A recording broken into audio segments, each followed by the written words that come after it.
నమస్తే, welcome to iDream. మనతో పాటు ఉన్నారు ప్రముఖ ఆయుర్వేద వైద్య నిపుణులు డాక్టర్ చిట్టిబొట్ల మధుసూదన్ శర్మ గారు. ఈరోజు వారితో మాట్లాడి అధిక బరువును ఏ విధంగా మనం తగ్గించుకోవాలి, దానికి ఎలాంటి పద్ధతులు పాటించాలి, దీని గురించి సార్ అడిగి తెలుసుకుందాం. నమస్తే సార్. నమస్తే సార్. చాలామంది వెయిట్ లాస్ అనేది చాలా త్వరగా తగ్గాలి అని ట్రై చేస్తూ ఉంటారు. కొంతమంది ఓ పద్ధతి ప్రకారం తగ్గుతూ వస్తే చాలు అని అనుకుంటూ ఉంటారు.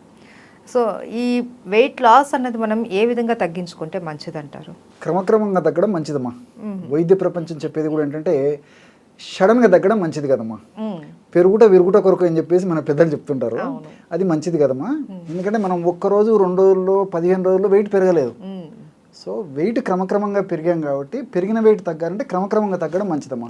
ఆరోగ్యరీత్యా క్షేమదాయకము. వైద్య ప్రపంచం కూడా అదే వాస్తవాన్ని అట్లే చేయమని చెప్పేసి అట్లే ఫాలో అవ్వమని చెప్తున్నారమ్మా. కాబట్టి క్రమక్రమంగా తగ్గడం మంచిదమ్మా. ఇక్కడ ఈ తగ్గే విధానంలో కూడా మరొక పద్ధతి ఉందమ్మా. సర్వసాధారణంగా కుటుంబ సభ్యులు కానీ లేకపోతే వాళ్ళ స్నేహితులు కానీ తెలిసిన వాళ్ళు కానీ ఎవరైనా సరే ఒక 3, 4 లేదా 5, 6 మంది కలిసేసి ఒక్కసారి ఈ ప్లాన్ స్టార్ట్ చేస్తారు. వెయిట్ ఉన్నటువంటి వాళ్ళందరూ కలిసేసి. సో అదే ఫుడ్ తీసుకుంటారు, అదే టైప్ ఎక్సర్సైజ్ చేస్తుంటారు, అదే ట్రీట్మెంట్ తీసుకుంటుంటారు. కొంతమంది త్వరగా బరువు తగ్గుతారు, అవును. కొంతమంది స్లోగా బరువు తగ్గిపోతుంటారు. Same diet same exercises follow అయినా కూడా ఒక్కొక్కళ్ళు ఒక్కొక్క విధంగా తగ్గిపోతుంటారు. ఇది కూడా మనకు సమాజంలో గమనింపదగిన అటువంటి అంశమా. సో దీనికి కారణాల గురించి ఆలోచించేస్తేమా, అసలుకు ఈ వెయిట్ లాస్ ప్రోగ్రామ్ పెట్టుకున్నప్పుడు వెయిట్ తగ్గేటువంటి విధానము శాస్త్రీయ పరంగా చెప్తాను చూడండి అమ్మా. శరీరంలో ఉన్నటువంటి ఎక్కువ బరువును బట్టి ఈ యొక్క వెయిట్ లాస్ క్రమక్రమంగా తగ్గడం ఆధారపడి ఉంటుందమ్మా. అంటే ఉదాహరణకు ఒక 5 మంది వ్యక్తులలో ఒక వ్యక్తి అధిక బరువు ఉన్నాడు అనుకోండి, ఆ వ్యక్తి త్వరగా బరువు తగ్గడం మొదలవుతుంది, అంటే మిగతా వాళ్ళతో పోల్చుకుంటే. సో ఫ్యాట్ అలాంటి వాళ్ళలో త్వరగా కరుగుతుందమ్మా. రెండోది ఏమంటే మన దేహంలో ఉన్నటువంటి నీటి శాతాన్ని బట్టి, నీటి శాతం ఎక్కువ ఉన్నటువంటి వాళ్ళు త్వరగా బరువు తగ్గుతారు, నీటి శాతం తక్కువ ఉంటే బరువు లేటుగా తగ్గిపోతారు, తగ్గడమేమో తగ్గుతారమ్మా. మూడవది ఏంటంటే దేహంలో ఉన్నటువంటి కొవ్వు శాతాన్ని బట్టమ్మా. ఈ కొవ్వులు 2 రకాలు, బ్రౌన్ ఫ్యాట్ అని, వైట్ ఫ్యాట్ అని. ఈ మధ్య కాలంలో ఏర్పడినటువంటి కొవ్వును బ్రౌన్ ఫ్యాట్ అంటారమ్మా శాస్త్రీయంగా. ఈ యొక్క బ్రౌన్ ఫ్యాట్ క్రమక్రమంగా కొన్నాళ్ళకంతా వైట్ ఫ్యాట్ కింద మారిపోతుంది. అది ఎన్నాళ్ళ నుంచో పేరుకోవడం వల్ల ఆ విధంగా జరుగుతుంది. సో బ్రౌన్ ఫ్యాట్ అంటే ఈ మధ్య కాలంలో కొవ్వు ఎక్కువగా పేర్కొన్నటువంటి వాళ్ళలో కొవ్వు త్వరగా కరగడం మొదలవుతుంది. వైట్ ఫ్యాట్ నిదానం అవుతుందమ్మా. కాబట్టి ఇలాంటి అనేక రకరకాలైనటువంటి మార్పుల వల్ల కొంతమంది త్వరగా బరువు తగ్గుతుంటారు, కొంతమంది నిదానంగా బరువు తగ్గుతారు, తగ్గడమేమో తగ్గుతారమ్మా. ఒక పట్టుదలగా ఆ ఆహార నియమాలు, అదేవిధంగా ఎక్సర్సైజులు, ఔషధాలు చెప్పిన ప్రకారం వాడితే తప్పకుండా తగ్గుతారు. అయితే మీరు చెప్పారు శరీర తత్వాన్ని బట్టి తగ్గే విధానం ఉంటుందని. కానీ కొంతమంది ఏంటంటే మిడిల్లోనే అరే వాళ్ళు తగ్గారు మనం తగ్గట్లేదు, సో మనం ఎంత చేసినా ఇంకా వేస్ట్, మనం తగ్గం ఎందుకు అనేసి లైట్ తీసుకుంటూ ఉంటారు సార్. సో అలా కాకుండా ఎవరైనా సరే వెయిట్ లాస్ తగ్గాలి అని అంటే వారి శరీర తత్వాన్ని బట్టి వాళ్ళు డైట్ చేయాల్సి ఉంటుందా సార్? మరి మీరు చెప్పినట్లు కొవ్వు శాతం ఎక్కువ ఉన్న వాళ్ళు, బ్రౌన్ ఫ్యాట్ ఎక్కువ ఉన్న వాళ్ళు కానీ, నీటి శాతం ఎక్కువ ఉన్న వాళ్ళు, ఇట్లా డివైడ్ చేసుకోవాలంటారా డైట్ కానీ ఎక్సర్సైజెస్ కానీ? అది ప్రాక్టికల్గా సాధ్యం కాదమ్మా. కాబట్టి కామన్గా ఈ యొక్క వెయిట్ను పెంచేటువంటి ఆహార పదార్థాలు చాలామంది తెలిసిన ఉంటాయంటమ్మా. ఈ నూనె పదార్థాలు ఎక్కువ తీసుకోవడము, జంక్ ఫుడ్ ఎక్కువ తీసుకోవడము, ఇలాంటివన్నీ వెయిట్ పెంచుతుంటాయి, జనరల్గా ఫ్యాట్ను పెంచుతుంటాయి. ఎక్సర్సైజ్ లేకపోవడము, ఇట్లా కామన్గా ఆహార నియమాలు పాటిస్తూ కామన్ ఎక్సర్సైజెస్, మరీ భయంకరమైన ఎక్సర్సైజెస్ కూడా అవసరం లేదమ్మా. వాకింగ్ కానీ, జాగింగ్ కానీ, స్కిప్పింగ్ కానీ, స్విమ్మింగ్ కానీ, రన్నింగ్ కానీ, ఇలాంటి చిన్న చిన్న ఎక్సర్సైజ్ చేసిన పట్టుదల ఉంటే తప్పకుండా కంట్రోల్ అయిపోతుందమ్మా ఆ వెయిట్. అదేవిధంగా ఆహార నియమాలు కూడా అమ్మా అందరూ ఒకటే పద్ధతిలో పాటించవచ్చమ్మా. అంతేగాని ప్రత్యేకంగా ఒక వ్యక్తికి ఒక్కొక్క ఆహార నియమం అంటూ ఏం లేదు. సో కామన్గా పాటించి కామన్గా ఎక్సర్సైజ్ చేస్తూ ఔషధాలు కూడా కామన్గా వాడేటువంటి ఔషధాలు వాడితే సరిపోతుందమ్మా. ఎవరికో అరుదుగా 100 మందిలో ఒకరికి ఇద్దరికి తేడా ఉంటే ఉండొచ్చు, కానీ 100లో దాదాపు 99% మందికి common diet, common exercise, common medicines సరిపోతాయి. ఓకే సార్, ఈ వెయిట్ లాస్ అవ్వాలంటే ఫస్ట్ వచ్చేసి చాలామంది రైస్ అనేది కంప్లీట్గా మానేస్తూ ఉంటారు, అది కరెక్టే అంటారా? అంటే రైస్ అంటేమా ఈ రోజుల్లో మనం తీసుకున్నటువంటి ఆహారము మల్లెపూలు లాంటి తెల్లటి రైస్ అమ్మా. కార్బోహైడ్రేట్స్ ఉండవు, కార్బోహైడ్రేట్స్ ఎక్కువ ఉంటాయి, దాంట్లో పీచు ఉండదు, ఫైబర్ ఉండదు. దానివల్ల ప్రాబ్లం అయిపోతుంది. కానీ మన పూర్వీకులు మరి ఆ కాలంలో అంతా రైస్ తిన్నారు కదమ్మా, మరి వాళ్ళు ఎక్కువ వెయిట్ ఉండి ఇబ్బంది పడేటువంటి పరిస్థితి లేదు. ఆ రోజుల్లో ఆ యొక్క ఫైబర్ బాగా ఉన్నటువంటి ఆ ముడి బియ్యంతో ఆహారం తయారు చేసుకుని తినేవాళ్ళమా.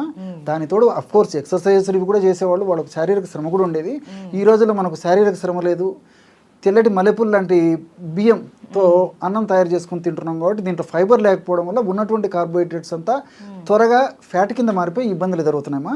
కాబట్టి ఫైబర్ బాగా ఉన్నటువంటి ఈ యొక్క అన్నాన్ని కొద్దో గొప్ప తినడంలో తప్పలేదమ్మా.